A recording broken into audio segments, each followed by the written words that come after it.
Boa noite a todos, que a paz de Jesus seja com a sua vida, com a sua família. É com alegria que eu estou aqui mais uma vez para compartilhar com você a palavra de Deus. Tenho certeza que vai ser um tempo precioso esse que vamos estar juntos e que Deus possa trazer alinhamento tanto para o teu coração como para o meu coração. Quero convidar você a abrir a sua Bíblia no Evangelho de Lucas, no capítulo 15, faremos a leitura já desde o versículo 1 e quero convidar você a acompanhar a leitura mesmo aí na sua casa, com a sua Bíblia, e quero recomendar você a fazer as suas anotações. Toda vez que estivermos ministrando aqui a palavra, aproveite para ter um caderno, uma folha e estar anotando, colocando tudo aquilo que Deus, de uma forma particular, estiver compartilhando ao teu coração, para que no nome de Jesus essa palavra continue trazendo crescimento para a sua vida espiritual. Então vamos para a leitura. Todos os publicanos e pecadores estavam se reunindo para ouvi-lo, mas os fariseus e os mestres da lei o criticavam. Este homem recebe pecadores e come com eles. Então Jesus lhe contou esta parábola. Agora eu quero que você vá para o versículo 11. Jesus continuou: um homem tinha 2 filhos. O mais novo disse ao pai: Pai, quero a minha parte da herança. Assim ele repartiu sua propriedade entre eles. Não muito tempo depois, o filho mais novo reuniu tudo o que tinha e foi para uma região distante, e lá desperdiçou seus bens vivendo irresponsavelmente. Depois de ter gasto tudo, houve uma grande fome em toda aquela região, e ele começou a passar necessidade. Por isso foi empregar-se com um dos cidadãos daquela região, que o mandou para o seu campo a fim de cuidar de porcos. Ele desejava encher o estômago com as vagens de alfarrobeira que os porcos comiam, mas ninguém lhe dava nada. Caindo em si, disse: Quantos empregados de meu pai têm comida de sobra e eu aqui morrendo de fome? Eu me porei a caminho e voltarei para o meu pai e lhe direi: Pai, pequei contra o céu e contra ti. Não sou mais digno de ser chamado teu filho. Trate-me como um dos teus empregados. A seguir levantou-se e foi para seu pai. Estando ainda longe, seu pai o viu e, cheio de compaixão, correu para seu filho, abraçou e beijou. O filho lhe disse: Pai, pequei contra o céu e contra ti. Não sou mais digno de ser chamado teu filho. Mas o pai disse aos seus servos: Depressa, tragam a melhor roupa e vistam nele. Coloquem um anel em seu dedo e calçados em seus pés. Tragam um novilho gordo e matem-no. Vamos fazer uma festa e alegrar-nos. Pois este meu filho estava morto e voltou à vida, estava perdido e foi achado. E começaram a festejar o seu regresso. Enquanto isso, o filho mais velho estava no campo. Quando se aproximou da casa, ouviu a música e a dança. Então chamou um dos servos e perguntou o que estava acontecendo. Este lhe respondeu: Seu irmão voltou, e seu pai matou o novilho gordo, porque o recebeu de volta são e salvo. O filho mais velho encheu-se de ira e não quis entrar. Então seu pai saiu e insistiu com ele.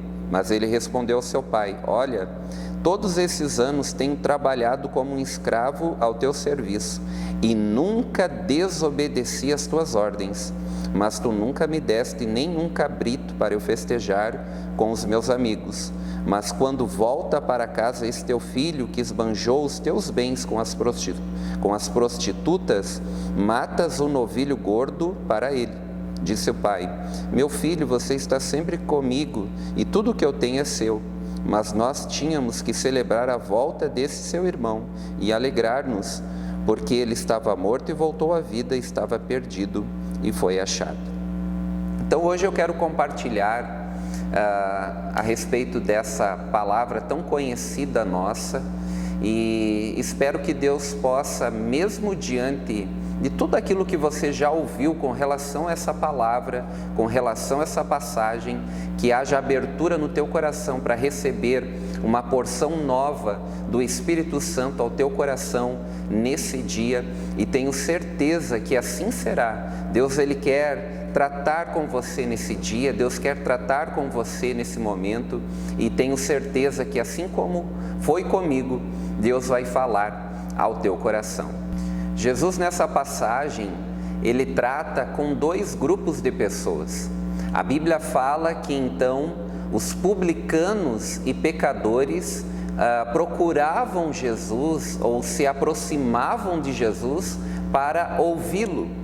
E aí fala de um segundo grupo, que é dos fariseus e escribas ou mestres da lei, que murmuravam e diziam: esse homem se assenta, recebe pecadores e come com eles.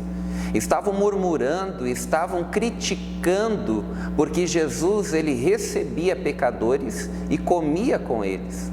Quando nós olhamos então para essa passagem e que introduz, toda aquela história, aquela parábola que Jesus conta logo em seguida, é por causa desse momento. Porque Jesus estava recebendo pecadores, publicanos, e os fariseus e os mestres da lei estavam totalmente indignados e murmuravam, criticavam Jesus porque estava recebendo pecadores. E Jesus então conta, não como a gente diz, 3 parábolas. Na verdade, Ele conta uma parábola que é dividida em 3 partes, está falando do mesmo assunto, da mesma coisa e para as mesmas pessoas. Você vai ver no versículo 3 dizendo: e lhe propôs esta parábola dizendo. Então Jesus, ele está contando aqui uma parábola dividida em 3 partes para esses 2 grupos de pessoas: pecadores e publicanos, e o segundo grupo, fariseus e escribas. Então veja que num lado está pecadores e no outro lado estão os religiosos. E aí nós encontramos aqui na terceira parte dessa parábola, aquela a quem nós denominamos ou chamamos de parábola do filho pródigo, que na verdade é um título que não cabe muito bem à história que Jesus conta, porque Jesus não está falando apenas de um filho pródigo, de um filho esbanjador, gastador. Essa parábola, ela trata de um pai que tem 2 filhos. Então, quando nós olhamos para esse texto, nós vemos que tem 3 personagens principais aqui, que é o pai e 2 filhos.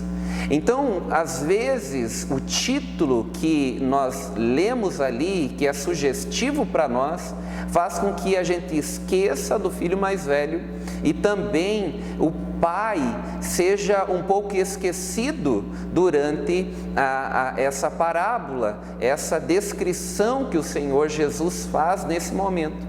Então hoje eu quero meditar com você aí na sua casa a respeito desta parábola, que, como eu falei, é uma parábola só, dividida em 3 partes. Se você olhar ali, se você se deter, você vai ver que na primeira parte dela fala de um grupo de 100, são 100 ovelhas, uma se perde, e o pastor então deixa 99 e vai atrás dessa ovelha que se perdeu. E nós vemos que Jesus, ele começa, diante dessa parábola, tratar conosco. Só que quando começa com um grupo muito grande, um grupo de 100, nós sempre gostamos de pensar que nós fazemos parte do grupo das 99 e não daquela que se perdeu. Só que Jesus vai funilando essa parábola, e aí ele chega na segunda parte da parábola, que fala de uma mulher que tinha 10 dracmas, 10 moedas, e perde uma dracma. E ela então procura na sua casa e encontra aquela dracma. Mas ainda é um grupo maior, e que nós também gostamos de pensar, quando pensamos com relação a esse grupo, nós gostamos de pensar que fazemos parte do grupo dos 9 que não se perderam, das 9 moedas que ainda estão intactas, que não se perderam. Só que aí Jesus chega nesse texto que nós lemos todo ele, que é a terceira parte da parábola, que é um homem que tem 2 filhos. Veja que Jesus vai funilando essa parábola para falar diretamente conosco. E aí ele chega a esse homem que tem 2 filhos, um mais velho e um mais novo.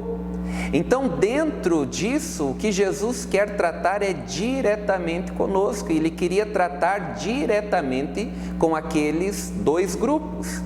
Porque o primeiro grupo, que era de pecadores e publicanos, estava representado pelo filho mais novo, que então vai para uma terra longe, distante do pai, e vive a vida de uma maneira irresponsável, vivendo uma vida no pecado. E aí, o segundo grupo, que é o grupo dos religiosos, fariseus e escribas, é representado pelo filho mais velho, que, semelhante aos religiosos que murmuravam porque Jesus recebia os pecadores e comia com eles, nós lemos ali que o filho mais velho, quando ele se aproxima da casa, quando o seu irmão mais novo retornou para casa, e aí ele vê aquela festa e não sabe o que está acontecendo e pergunta para um escravo, para um servo, e conta então aquele servo dizendo que o seu irmão havia voltado e o seu pai estava festejando. E a Bíblia fala que ele se indignou, ele ficou irado com o regresso do seu irmão e com a comemoração, com aquela festa que o seu pai havia feito.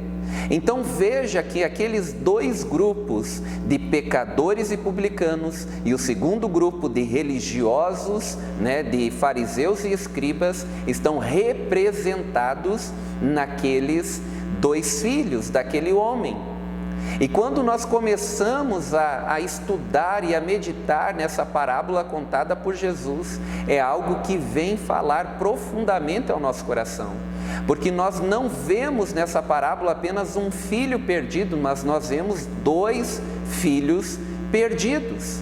Um que, semelhante à primeira parte da parábola, se perdeu fora, como aquela ovelha que estava perdida.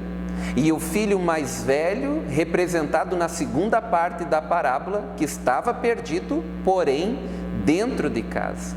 Então essa parábola aqui que Jesus conta, fala de 2 filhos que estavam perdidos. Mas antes de nós falarmos dos filhos, eu quero falar do pai. Porque no versículo 11 ele inicia dizendo: um homem tinha 2 filhos. E não fala dizendo que esse homem tinha 2 servos, não era esse homem tinha 2 amigos, esse homem tinha 2 primos, não, esse homem tinha 2 filhos, porque o que Jesus queria apresentar diante dessa parábola é a figura de Deus como nosso Pai. Jesus, ele veio para nos apresentar o Pai. Quando nós lemos, que os discípulos, lá em Mateus 6, pedem para Jesus ensinar eles a orarem, Jesus diz: olha, quando vocês orarem, digam: Pai nosso que estás no céu. Veja que Jesus veio para apresentar o Pai e nos conduzir a um relacionamento com Deus na figura de um Pai. E quando nós começamos a estudar, a meditar e permitir que o Espírito Santo ele comunique as suas verdades ao nosso coração, nós percebemos o coração desse Pai. Porque nessa parábola, nessa terceira parte da parábola, Jesus expressa o coração do Pai, que aqui é representado, esse Pai representa o nosso Deus como Pai. E quando Jesus então fala dele, fala de uma maneira, apresentando ele de uma maneira generosa, porque mesmo aquele filho mais novo pedindo algo que era quase que não acontecia, que era algo, podemos dizer que talvez inédito, pedindo herança para o seu pai, mesmo ele estando em vida. E nós vemos que esse pai, ele reparte entre os filhos a sua herança mesmo estando em vida. Então esse pai representa alguém que expressa generosidade, misericórdia, porque quando ele divide, não divide porque eles merecem, divide porque ele é bondoso, divide porque ele ama. E nós percebemos que mesmo diante das atitudes dos filhos, principalmente do filho mais novo, que vive de uma maneira totalmente irresponsável, numa terra longe do seu pai, e quando ele perde tudo, quando ele está no fundo do poço e ele retorna para a casa do pai, vemos o pai correndo ao encontro do filho, mesmo isso não sendo comum naquela época. Era o contrário, os filhos, os mais novos, que então corriam, caminhavam na direção dos mais velhos. Mas nós vemos o pai correndo, abraçando, beijando o filho e restaurando ele na posição de filho. Então nós vemos esse pai perdoando, e não só perdoando, mas restaurando aquele filho. Então esse pai aqui, apresentado por Jesus nessa parábola, na terceira parte dessa parábola, revela o coração do nosso pai, do nosso Abba, do nosso paizinho, que é realmente bondoso, generoso, que nos ama, e que quando ele vê um arrependimento sincero, ele não apenas perdoa, mas restaura completamente a nossa vida. Veja que esse pai, ele não apenas corre na direção do filho mais novo, mas ele também procura, ele vai atrás do filho mais velho. A Bíblia fala que ele vai até o filho mais velho e insiste para ele entrar na casa e comemorar e festejar com eles o regresso, o retorno do seu filho mais novo. Então veja que esse pai representa o nosso Pai Celestial. A parábola não está falando apenas de um filho específico, não está falando apenas de dois filhos, mas está falando de um pai de amor, de um pai que perdoa e de um pai que restaura, o nosso Pai Celestial. Mas eu quero falar agora a respeito do filho mais novo. A parábola então, nessa terceira parte da parábola, fala desse filho. E quando fala desse filho mais novo, fala da insatisfação dele e fala do pedido que ele faz ao seu pai. E ele fala para o pai dizendo: pai, dá-me a parte da herança que me pertence. Eu quero viver a minha vida. E nós vemos no coração desse filho uma insatisfação, nós vemos no coração desse filho, na verdade, uma expressão de rebeldia atrás daquele pedido. O que ele estava querendo era viver de uma maneira totalmente independente do seu pai. Ele queria viver longe das orientações do seu pai, independente das orientações, do aconselhamento do seu pai. Veja que esse filho, ele quer viver a vida do seu jeito. Ele está olhando para o pai e está dizendo: você atrapalha a minha vida, eu quero viver longe de você, eu quero viver do meu jeito. O que estava por trás daquele pedido daquele filho mais novo era o pensamento de que eu sei o que é melhor para a minha vida, eu sei o que é melhor para mim, dá-me a parte da herança porque eu sei o que é melhor para a minha vida e eu vou viver do meu jeito, da minha maneira, aonde eu quiser e da maneira que eu quiser. Veja que isso revela o pecado do coração. E por trás dessa atitude, por trás desse pedido, o que estava era o orgulho. porque aquele filho estava pensando somente nele. Eu sei, eu consigo, eu sei o que é melhor para a minha vida. E quando nós pensamos nisso, nós vemos o que leva esse filho a se perder, o que leva esse filho à perdição. Nós vemos que ele cria dentro dos seus pensamentos uma imagem de vida, e dentro dessa imagem de vida ele acreditava que a maneira que ele pensava seria a melhor vida que ele poderia ter, porque ele estava acreditando no pecado. Na verdade, ele estava confiando na promessa enganosa do pecado. Ele estava acreditando que o pecado, ou aquilo que ele poderia comprar com aquele dinheiro, aquilo que ele poderia fazer com aquele dinheiro, aquilo que ele poderia fazer longe da presença do seu pai, iria satisfazer completamente a sua vida. Veja que é isso que leva as pessoas à perdição, ou que mantém elas na perdição, é crer mais no pecado do que em Deus, crer que o pecado vai satisfazer completamente a sua vida, e foi isso que aquele filho acreditou. E nós vemos então que ele se entrega de uma forma totalmente intensa, se entrega totalmente ao pecado, de uma forma intensa ao pecado, porque a Bíblia fala que ele vive de uma maneira irresponsável, dissoluta, de uma maneira totalmente imoral, libertina, uma maneira de vida totalmente ao contrário do que ele estava vivendo na casa do seu pai, porque ele se entrega intensamente à vida e ao pecado, e ele desfruta daquilo, acredita ele que está desfrutando, mas na verdade ele estava se autodestruindo e acreditando que aquilo iria preencher o seu coração.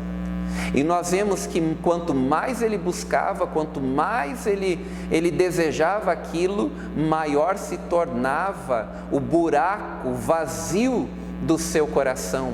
E aí a Bíblia traz aqui uma expressão revelando que ele, na verdade, viveu e procurou tudo o que ele quis, ele teve, e na verdade aquilo não preencheu o seu coração. Esse é o retrato dos nossos dias. Quanto mais próximos nós estamos do retorno de Jesus, e a Bíblia fala que o retorno de Jesus seria semelhante aos dias de Noé e os dias de Ló, nós vemos que nos nossos dias as pessoas têm vivido uma vida cada vez mais entregue ao pecado, de uma forma intensa, se lambuzando no pecado, à procura de preencher o seu coração com algo que não preenche. Aquele menino então, aquele jovem, depois de ter gastado tudo o que ele tinha, a Bíblia fala que vem uma grande fome naquela região e ele começou a padecer necessidades. E quando começou a padecer necessidades, ele acha uma maneira então de se manter por conta própria. Ele tentou se manter então por conta própria. Ele vai, a Bíblia fala, e ele encontra um homem que tinha porcos, e ele se prontifica então a trabalhar e cuidar dos porcos.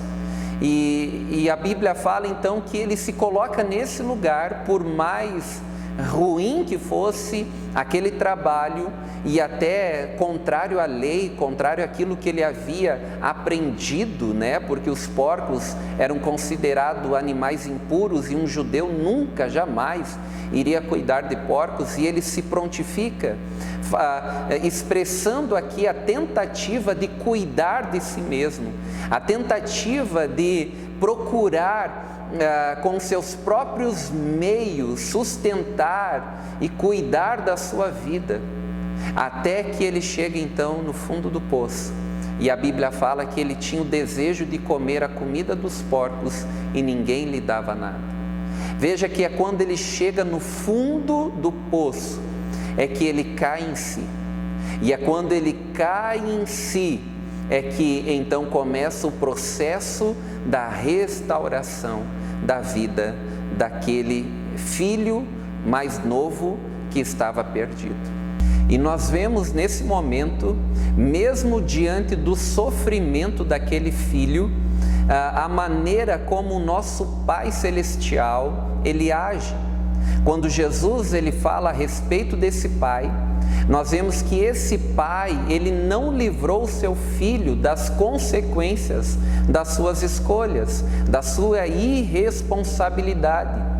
Porque toda vez que um pai não permite, não deixa que um filho sofra as consequências da sua irresponsabilidade, ele vai manter o seu filho para sempre de uma maneira irresponsável. Veja que o pai, ele não sai à procura do filho, ele não vai atrás do filho e ele permite que aquele filho, ele enfrentasse aquele sofrimento, as consequências das escolhas, da irresponsabilidade dele. Quando nós olhamos então nesse momento, que aquele filho, ele está no fundo do poço, ele cai em si e ele diz: quantos trabalhadores do meu pai têm abundância de pão e eu aqui pereço de fome.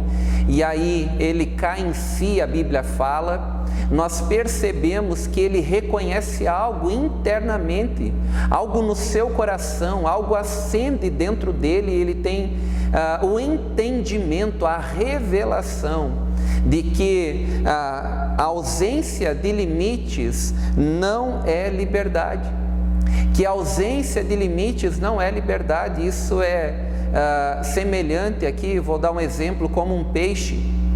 Um peixe, quando ele está num aquário, ele tem uma limitação, mas ele se mantém vivo.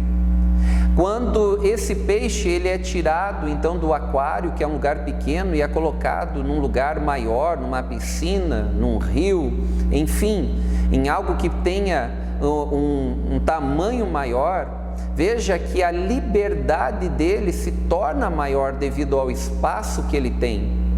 Porém, a água dá ao peixe um limite. Ele pode ter, se ele vive num aquário, um espaço menor. Se ele estiver no rio, um espaço bem maior. No mar, um espaço muito maior. Porém, a água, ela continua sendo a sua limitação. E é isso que aquele filho mais novo, caindo em si, reconhece. Essa luz acende no seu interior, o entendimento que a ausência de limites não é liberdade, que a sua liberdade, ela estava nos limites do seu pai, que o pai dava a ele. E é isso que eu e você precisamos entender, que nós somos protegidos e a nossa liberdade, a nossa vida está segura nos limites que o Pai, Ele nos dá. Isso é segurança, isso é liberdade para a nossa vida, e é isso que aquele filho entende, que faz com que ele, mesmo estando distante, mas ele permanece na sua memória a figura do seu pai, faz com que ele retorne para a casa do seu pai. E aí nós vemos que algo nasce então no coração dele, e nasce no coração dele o desejo de retornar à casa do seu pai. Como eu falei, mesmo distante, o pai nunca saiu do seu pensamento e da sua memória. Por isso que quando ele pensa em voltar diante daquela situação que ele estava vivendo, ele não quer voltar ou ir até a casa dos seus avós, a casa de um outro familiar, de um tio, de um amigo, ele quer voltar para a casa do pai. E aí, quando ele pensa em retornar para a casa do pai, ele tem um plano, na sua mente ele traz um plano.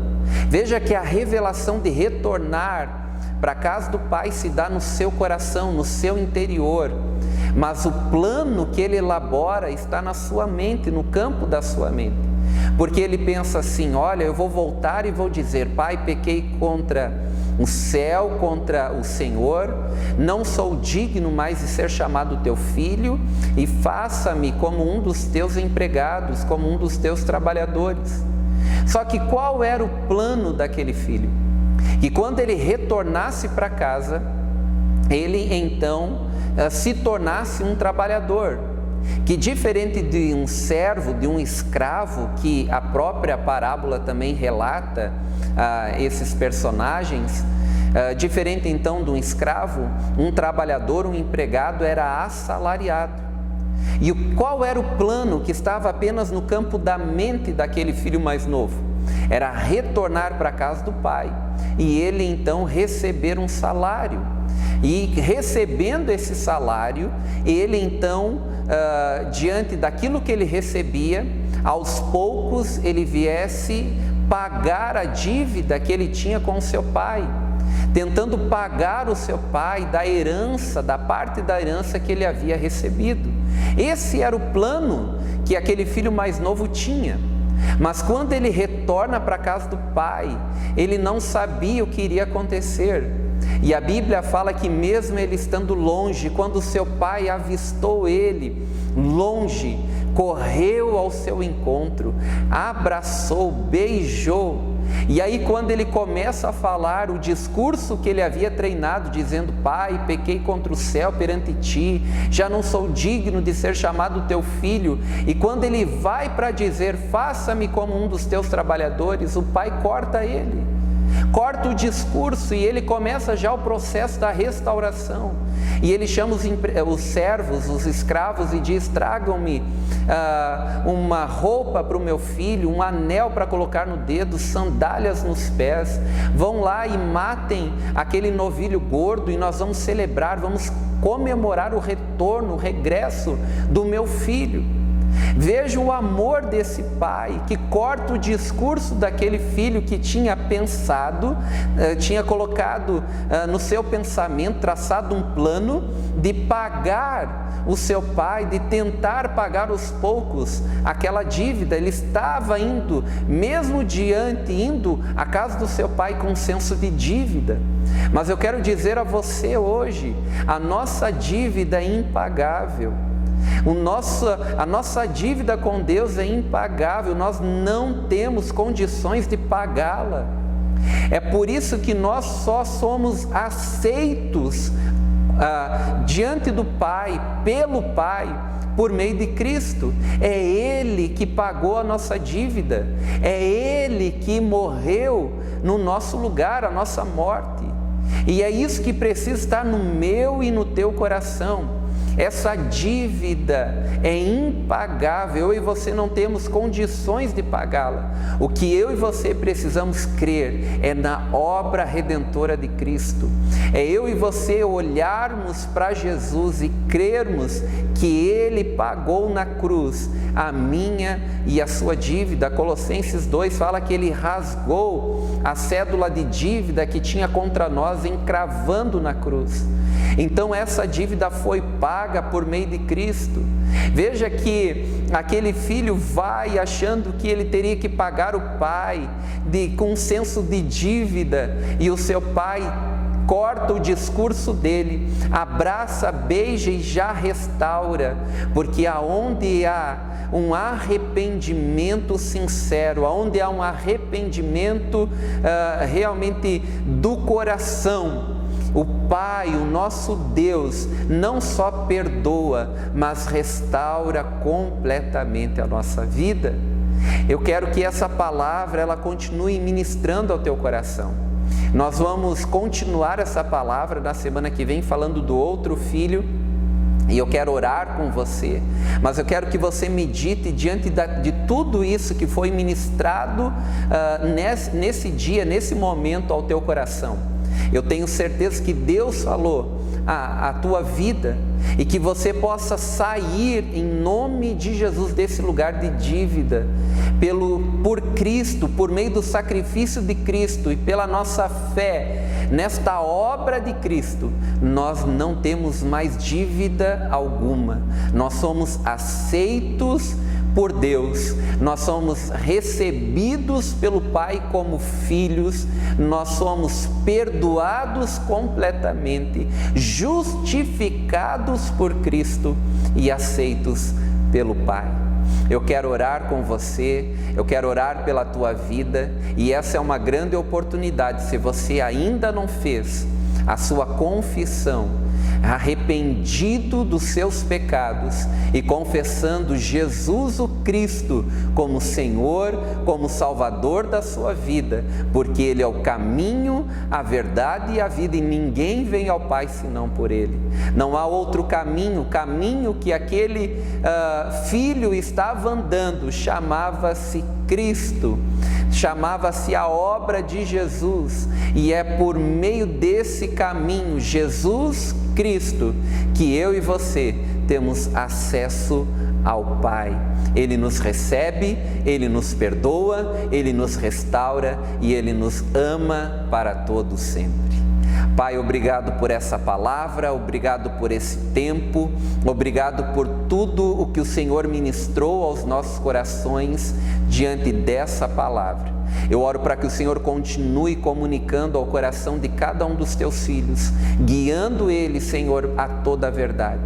Eu oro, Pai, no nome de Jesus, para que todos aqueles que foram convencidos pelo Teu Espírito, por causa do seu pecado, Senhor, e que agora creem em Cristo, colocam e depositam a sua fé em Jesus, que o Senhor perdoe os seus pecados e que hoje inicie um relacionamento totalmente diferente contigo, Pai, um relacionamento como Pai, filhos e Pai.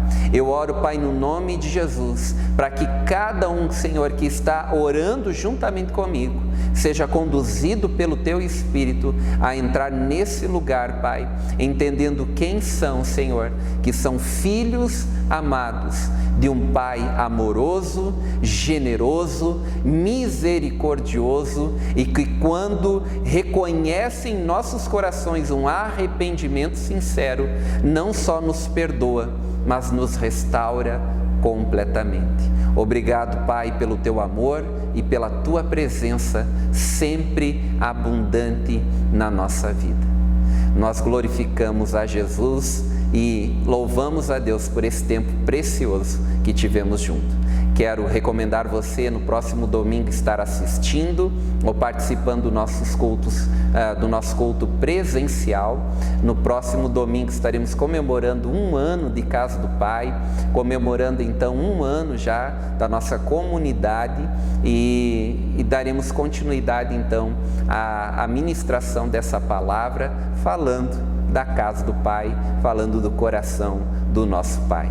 Deus abençoe a sua vida, tenha uma excelente semana, que Deus abençoe você e a sua casa.